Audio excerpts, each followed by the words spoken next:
You're listening to The Higher Ed Marketer, the podcast for marketing professionals in higher education.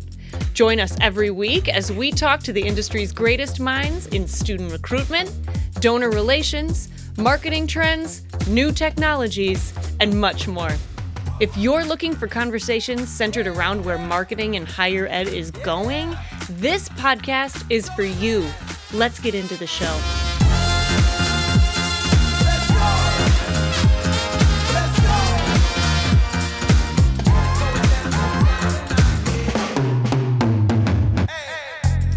Welcome to the Higher Ed Marketer Podcast. My name is Troy Singer, along with my friend and co-host Bart Kaler.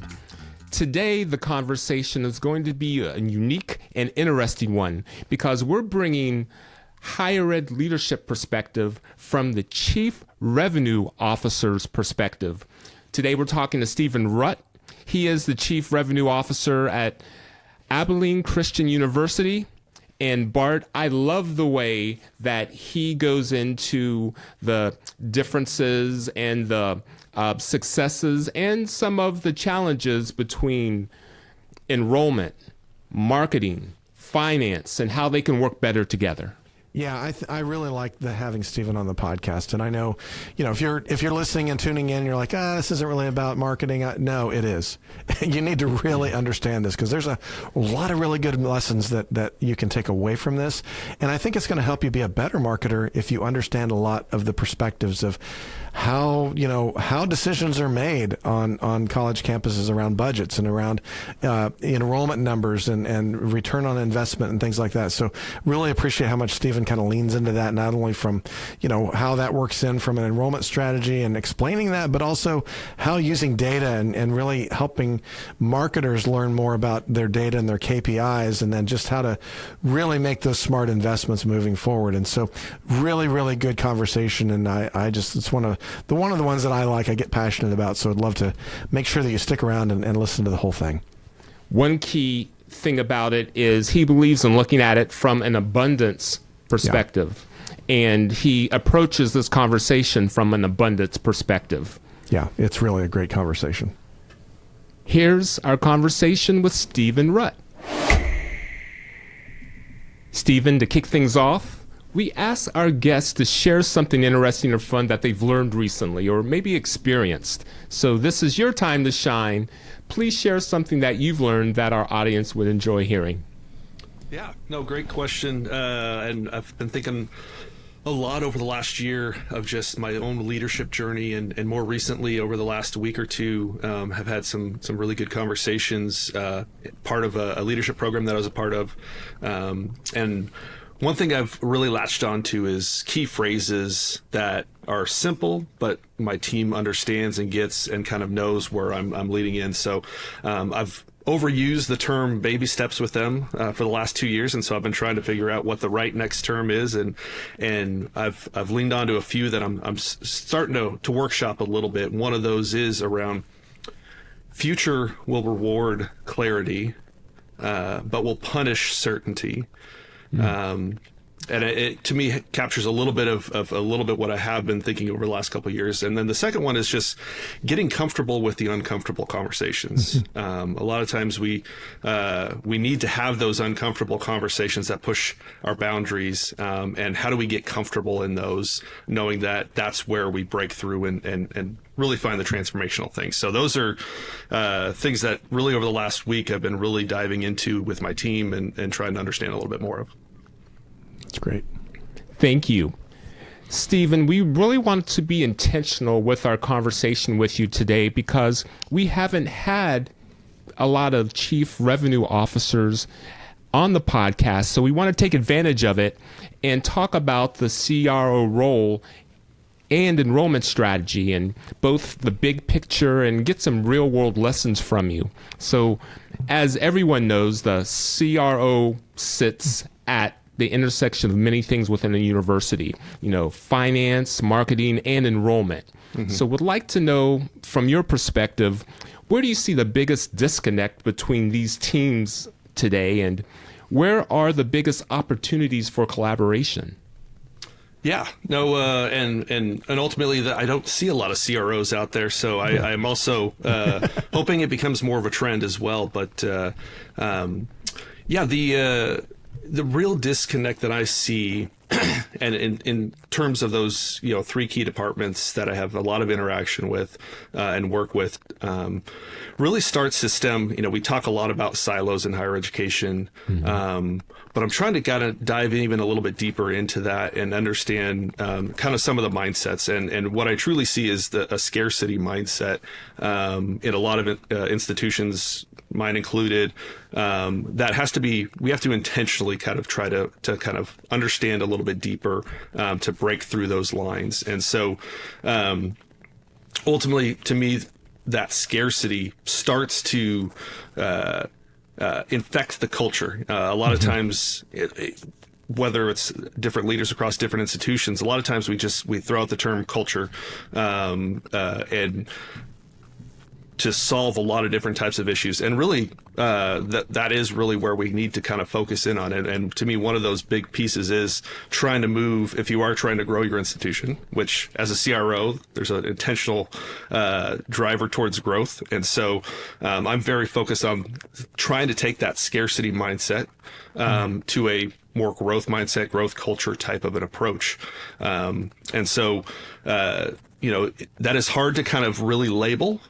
But it is, once you get into and start seeing the behaviors that it does create, you start to kind of understand a little bit deeper of, hey, if we can provide clarity in a lot of situations, whether that's through the targets we set, whether that's through the way we think about investing in programs and in marketing and enrollment, and then you start to lay out some of the lines of truly like roles and responsibility and accountability within that, you start to free up some of the creativity, the curiosity of each of these roles that play in driving growth. So to me, that's where I see really the biggest opportunity is helping the university define what that formula is for growth. And that's really through taking a lot of those, what I would say are behaviors you see from a scarcity mindset, and trying to position those more towards a growth mindset.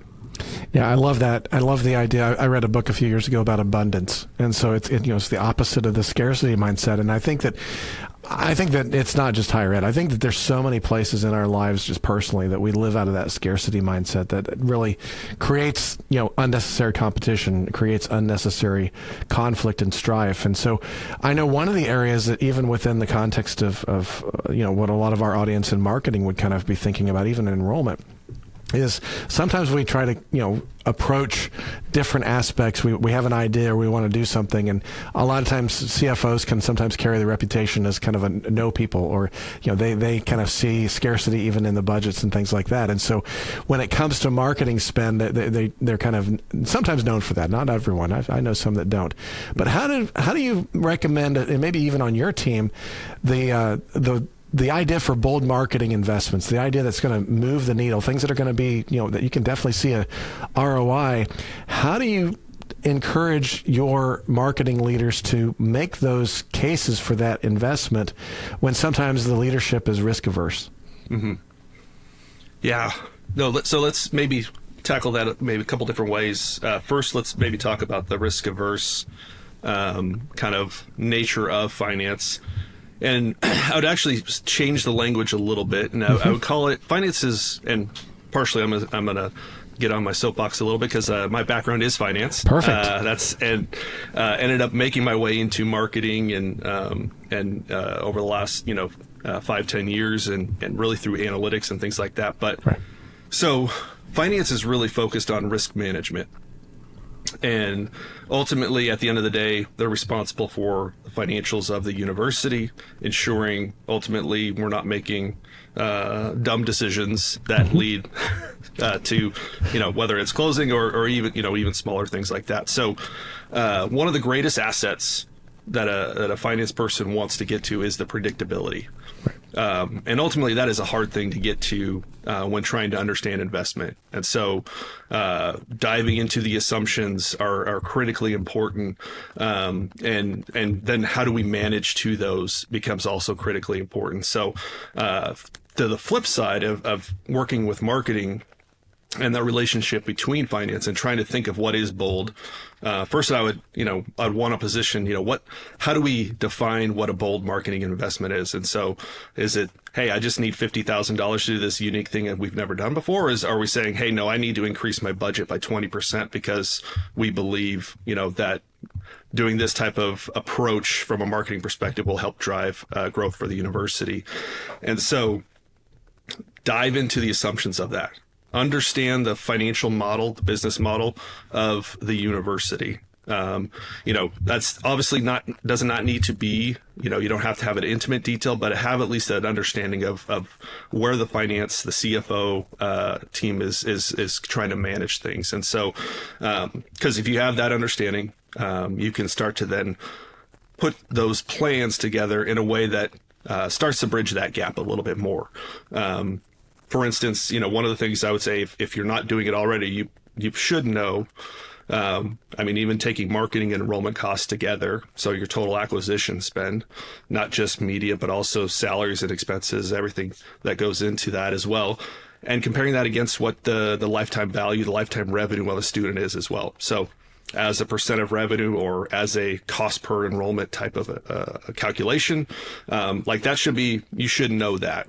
And you should be understanding how that is impacted year over year, and ultimately how to benchmark that against like institutions. So that to me is the foundational elements of trying to make then those bold cases for, hey, we are in a highly competitive environment.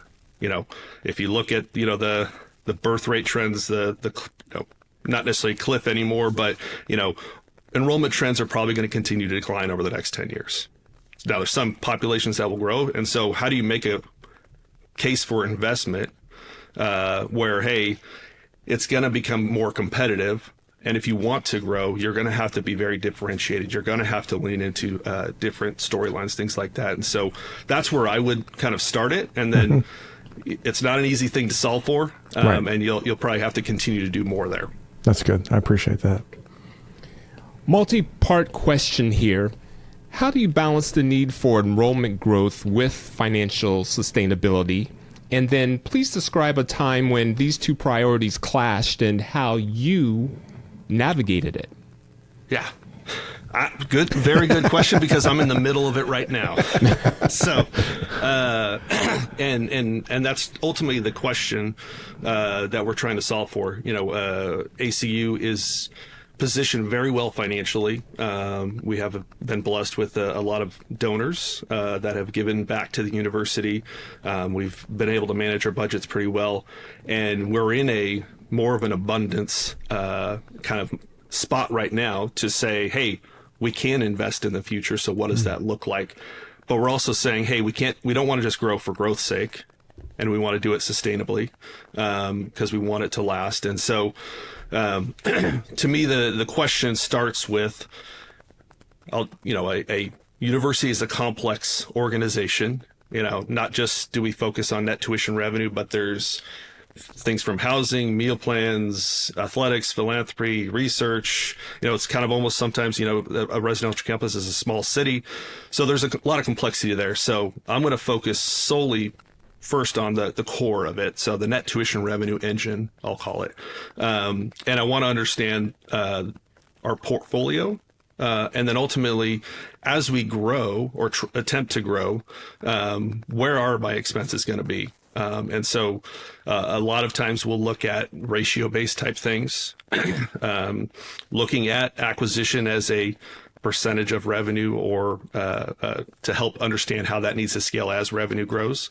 And the same thing on the delivery side. So really getting down deep into our product portfolio. I know product is not always the most well-liked term, but I think you have to use something like that and take that approach and start to understand, hey, even the segmentation of even degree level needs to be more than that. How we deploy a program in an allied health field versus business is going to look different. And so as you think about financial sustainability, understanding the true cost of growing a program, creating a new program, is kind of the layers to understanding that sustainability part. And ultimately, hey, if a program is not sustainable without some type of other outside funding, if you don't attach the outside funding growing as well, you're going to quickly become just adding more cost that is going to push the levers on your capacity. Yeah. I know a lot of what you've been talking about here just in the last few minutes has been about looking at the data, looking at the decisions, being able to do the risk analysis on a lot of different things as it comes to these decisions. And so I want to kind of pivot a little bit to just this idea of using data. I know that you do have some marketing teams that serve on your team, and as I think about this, the idea that a lot of CFOs, we expect those types of seats to have data and be using data. Historically, marketing and maybe what I would call more of the communications and the arts, if you will, going back in a ways, not as much data driven as they are today, but not, the fact that data is everywhere, but not all the data is going to be useful. So I know that you've worked at different institutions, Stephen, where there's analytics and data modeling. They played a massive role in some of the decision making. And I know that KPIs are really instrumental in making good marketing decisions as well as just enrollment decisions a lot of times. So tell us about a time when the data told you something completely unexpected, and how did you act on that, or how did your team kind of engage with that? Yeah. So more recently, we're going through actually a brand platform replatforming project. And so our marketing leader has taken us through this very extensive qualitative survey and approach. And so I was sitting there and we were watching the initial kind of presentation on it, and ultimately lots of data. And one of the things that popped up was in the survey, they use an NPS qualifier to start it. And if your audience doesn't know, the NPS means Net Promoter Score, very widely used customer satisfaction metric. And I've seen it before, I've used it before. And it caught my eye of like, just from my understanding of the metric, it looked a lot lower than I was expecting, just given the internal dialogue we always talk about, the student experience. And so not much was dealt there, but after the fact, met with the VP of marketing, we got to talking a little bit deeper about it. We do a lot more extensive work with our online campus with NPS, and so we were starting to compare those things, and the stories started to evolve of gaps in our the expectations we were setting and the experience our students were having. And so that has been the foundation for a lot of work, a lot of education, because NPS is not a widely understood metric, at least within our campus, and ultimately taking as just another data point to get people curious about understanding what it means. Right. And so we're in the midst of even just understanding that. And so we're actually taking it a step further. We're going deeper. But ultimately it helped highlight something that some people throughout, especially in marketing enrollment, they could identify, I think, pretty clearly with anecdotal things. Right. But the data helped bring clarity to it, and it's helping now bridge a different conversation to say, hey, we should be focusing here. How do we actually think about capturing this type of data? What's most useful? Because it could drive a lot of decisions go forward, and ultimately potentially solve a gap for us where, hey, we might be promising something we can't deliver. Yeah, that's a really good point. And I like the fact that you're leaning into that. And, in all transparency, Stephen has worked with Kaler Solutions on some AI training. And I was fascinated today when we were just working through some of the use of ChatGPT for data. And I bring that up just because it came to mind. But I also think it's one of those things that as sometimes a lot of marketers listen to this podcast, a lot of them might be kind of cautious of where they want to go with ChatGPT and generative AI, but analyzing data is a really good practice that you can use for these different tools. And just the idea of being able to have some of that data around your surveys, around your your net promoter scores and things like that could be really useful. So that's just a sidebar. But I do think that it's really important that we as marketers lean into data and really use that data to make good decisions. And so I know that, Troy, you're going to ask something about marketing ROI. So why don't you kind of lead that question? Yeah, thanks, Bart. There's always a pressure to prove the impact of marketing spend, Stephen. And as it relates to ROI, what's the biggest mistake universities make when trying to measure it? Yeah, I think the first mistake would be is if you're not looking at it at a holistic level. If you don't have at least a starting point of, at the end of the day, when we think of return on investment for the marketing department, it's ultimately, what is that spend versus the new enrollment we're bringing in? Something as simple as that is something you should have. And then you start breaking down its components from there. And so the next thing would be hey, you're going to be deploying different types of strategies across the entire acquisition funnel.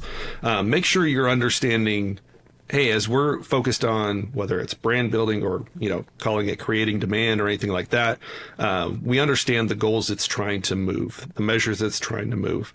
And so don't just, silo that out, have the high level view, and then ultimately also follow it all the way through the funnel.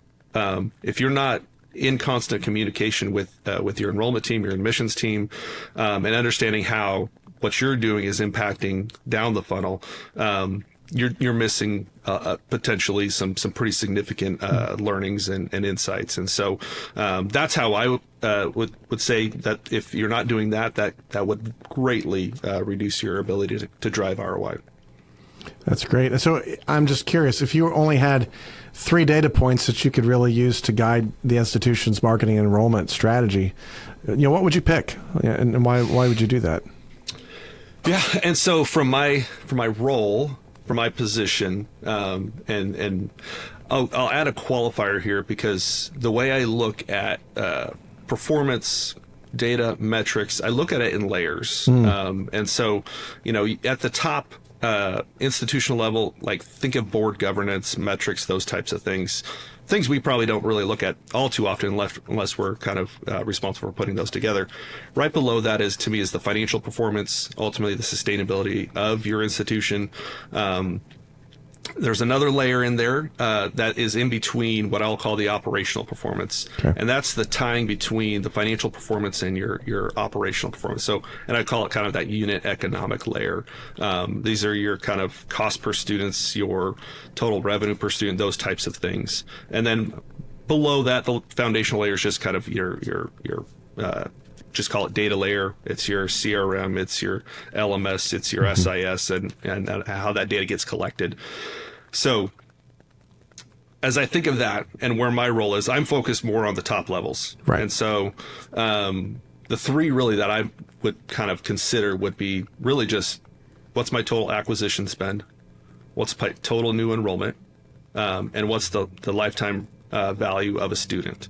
Those 3, I can manage probably 80% of the growth formula for an institution with just those 3.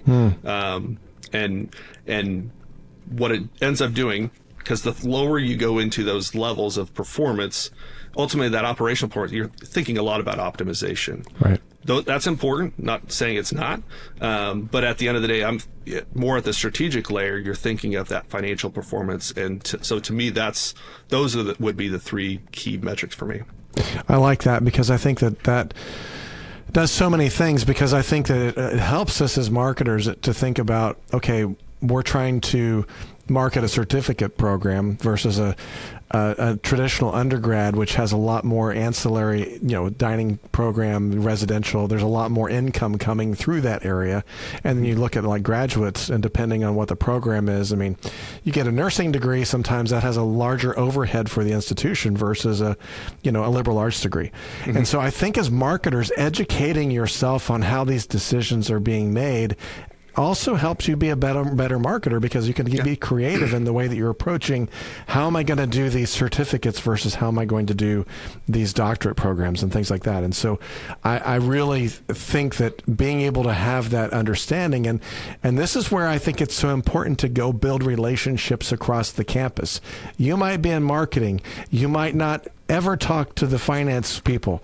Go have lunch with them. Build relationships with them, because it will make everybody's life better if you understand where everybody's coming from. Exactly. That's great. Higher ed leaders often talk about investing in growth, but not all investments are equal. And I realize that you touched on this a little bit earlier in our conversation, but Stephen, how do you distinguish between spending that drives real sustainable growth and spending that simply adds costs? Yeah.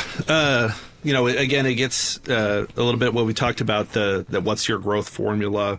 What are the assumptions behind that? I think as you think about deploying any investment, it's important to think through kind of your current state versus your future state that you're attempting to get to. And so when I think of investment, I want to be able to kind of compare any type of investment, whether it's building a new program versus, building a new building versus, whatever else that might come up. And so I need to look at what are the startup costs. At what point, if it's, hey, this is tied towards revenue generation, when does revenue generation start? And then ultimately, when does that get to break even? And so you got these stages of investment to look at. And that helps you start to break down in that formula how to compare. You could obviously compare program versus program, ultimately if a program's profitable or not, and those assumptions, but also compare it to other types of projects as well. And then ultimately, hey, what is the priority of our university, and how do I need to incorporate anything into that logic as well? Because sometimes it's not always financially driven, but if it is a purely financial one, we know how to build kind of what that looks like to compare project versus project. Yeah, that makes a lot of sense, because I think there is, not every program's created equal. Not everything that we do is created equal. And I think that's one of the reasons why it's so important for all of us, I'm speaking to the marketers again right now, is understanding more about the businesses of the institution so that you can be a strategist more than just a tactician. Mm-hmm. Sometimes I think it's overwhelming to have, especially a lot of marketing departments are kind of driven by the rest of the institution. And so they're just kind of like taking orders and just, you're constantly trying to chase just to fulfill the orders, as opposed to stepping back and strategically saying, is this really the best use of our time? Is this going to really move the needle that we need it to be moving into? And so when I think about that, that's where I think sometimes universities see the idea of investing in marketing as a real return on the investment, because I think when it ends up being I forgive me for this, but I used it in my book, when it becomes an institutional Kinko's where, hey, I just need this by Monday and make it look pretty, that starts to lose that opportunity that we have as marketers, as leaders, to be able to prove the return on the investment of why should the school continue to invest in that based on those formulas that Stephen's talked about. And so when I think about that, Stephen, what do you think is the smartest way to approach marketing investment? I mean, should it be viewed as the cost center, that institutional Kinko's? It's like, yeah, they just take care of the needs that we have. Or do you like to see it more as a revenue driver, or is it something else entirely different? Yeah. And the fact that I, spent some time as a performance marketer, I do believe it is a revenue driver. And we do need to position as that. I know a lot of, even for a little while, our institution has thought of marketing as a kind of that print shop as well. And it takes time to shift that mentality, again, that mindset of marketing being a leader and helping drive revenue. The approach on that, again, it gets into a lot of what we talked about is knowing the business model side of it, and understanding, hey, at the end of the day, when we think of what a funnel is, an acquisition funnel, even if you compare, if you have an online campus or a residential campus, the differences of those, understanding how the tactics of marketing brand building type things, how that positions the university for growth, and what its ultimate goals are trying to go towards. And so ultimately, again, it is tracking those metrics that we've already kind of discussed, and starting to dive deeper into those and really understand and be able to test and have curiosity of like, okay, do you have conviction that actually the brand building side actually does drive enrollment? Right. Like truly test that assumption. Mm-hmm. How can you test that? I personally am convicted all the time of like, I don't believe in display advertising. But I will let our teams test it out. But I will push them pretty hard to say, okay, where in the funnel, I mean, and you've got to get deep in the ability to create the right test, the right environment to really see if it's actually having an impact that you say it is. And so that's the hard part is taking that assumption and diving really deep and pushing to really see if the data can prove it. Yeah, and I think that's a really good point that I want to point out that you just said is the idea of testing things. I mean, whether you're doing A/B testing, whether you've got to have things that you can track all the way down. I mean, you talked about display digital marketing. I'm even going as far as billboards. I mean, if you're going to put a billboard up and the board wants to see a billboard or whatever that is, put a unique identifier on that for the call to action. So it's a unique QR code, it's a unique telephone number, it's a unique landing page so that you can measure it. Because if you can't measure it, it's going to be challenging to see any kind of metric to be able to track the effectiveness on it. So I really appreciate you kind of pointing that out, Stephen. With emerging technologies like AI and automation transforming marketing and enrollment management, how should universities be thinking about tech investment? And where's the line between innovation and unnecessary complexity? Mm-hmm. Yeah, good question. And coming off some AI training more recently, it's top of mind. The easy part, especially, if you're building that relationship with finance, the easiest thing is to talk about productivity. How can I do more with less? Those can be translated into financial metrics. Those can be translated into kind of what the budget actually needs to be. So I think there's always going to be that part of that conversation. What I'm really interested in is how we think of investing in our product, how AI, how technology will ultimately change our discussions on how our product is built. And right. So I'm going to constantly be using that term product because it's more than just the curriculum, the program we're building, but it's the student experience that comes along with that. And ultimately, technology has the ability to change that up drastically. Right. I think even for us on our side, we're still scratching the surface on really how to think about that and understand that. But thinking about just engrossing yourself into what technology is to let that creativity or the creative juices flow, and start to ask the questions of what could it look like? And so ultimately, and this is things we're actually just thinking about the conversations I've had over the last couple of weeks. I am trying to think through, I'm currently putting it in the bucket of just an R&D kind of approach. I don't know if that's what'll end up, how we'll end up thinking about it from an investment standpoint, but that's kind of where my current thought process is, hey, there's research and development we need to be doing within our own product, within the way our teams work with it, how we think about just operating in an institution. And so how do we lean into that? How do we provide the space and the opportunity for that innovation to happen? Yeah.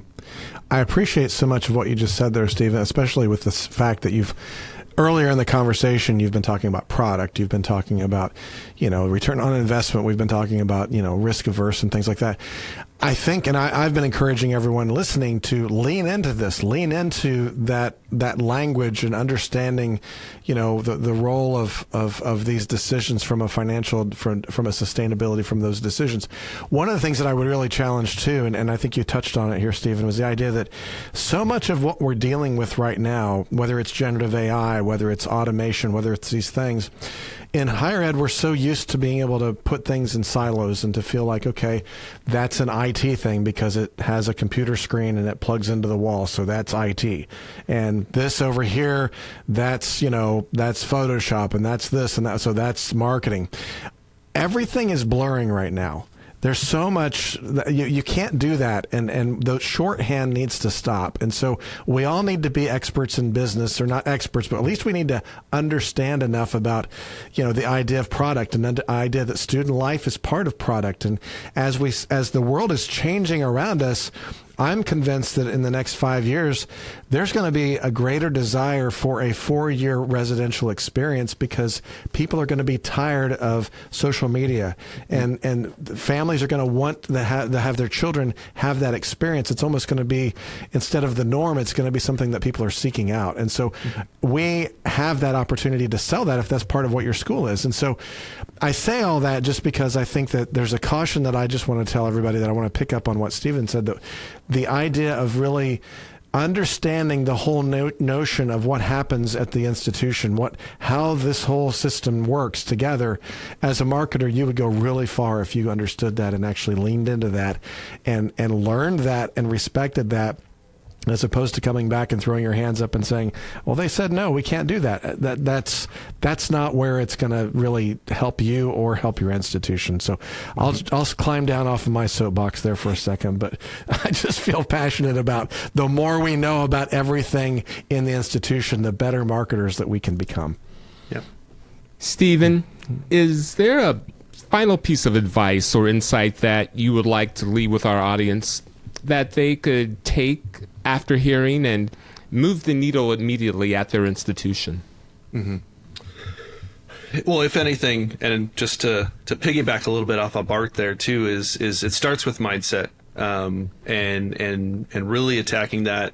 I do think the scarcity lives across the entire institution. Right. It's a constant thing we have to be watching for and seeing when the behaviors we see are coming from that scarcity mindset, and being intentional about, okay, we got to change that. And so even within your own team, what are those markers and how do you change the narrative? The other thing, just ultimately, if you do not know your kind of key KPIs from a acquisition spend, I would push towards understanding marketing plus enrollment combined. What is that total spend versus what total new enrollments are coming in? Because if you are given growth targets, I would go as far as to say you are not going to cut your way to growth in the industry for the next 10 years. And so it is imperative that you start having those conversations with finance to understand, hey, if you're expecting us to become more efficient and grow,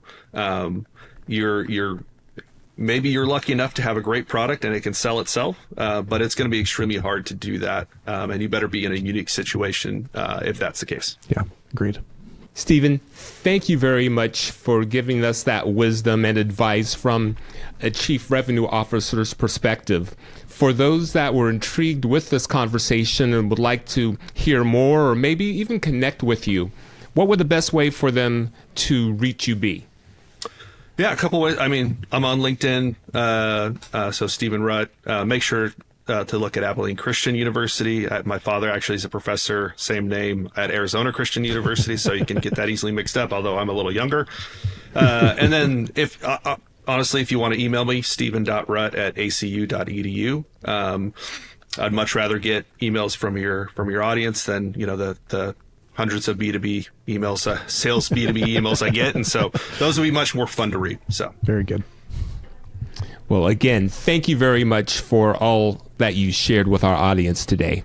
And Bart, do you have any final thoughts that you would like to share before we close? I feel like I just kind of gave all my final thoughts there at the last minute. So just to kind of remind everyone, I think Stephen brings a lot of wisdom to the table and a perspective that I think is really unique. And so I think that just the idea of really understanding his role as a CRO and a lot of the things that he kind of outlined in this, go back and rewind it and listen to it. Just those metrics that some of the top leaders are looking at in the way that they're going to be making making decisions on enrollment and marketing. And I think that that is so critical that we understand that, because then that helps us decide from a strategic standpoint. I think we do better work when we understand those metrics, because that at the end of the day is really what success looks like. And we all want to succeed. And so I think just understanding that, leaning into that, using the data that you have available, being able to educate yourself and get smarter on that just by building those relationships around campus, I think that could go a long way for just your own personal development, as well as just the success of your institution. So, Stephen, thanks again for the opportunity to be here. It's been such a pleasure to have you. Yeah, appreciate the time. Thank you. Yeah. For our listeners, thank you so much for joining the podcast today.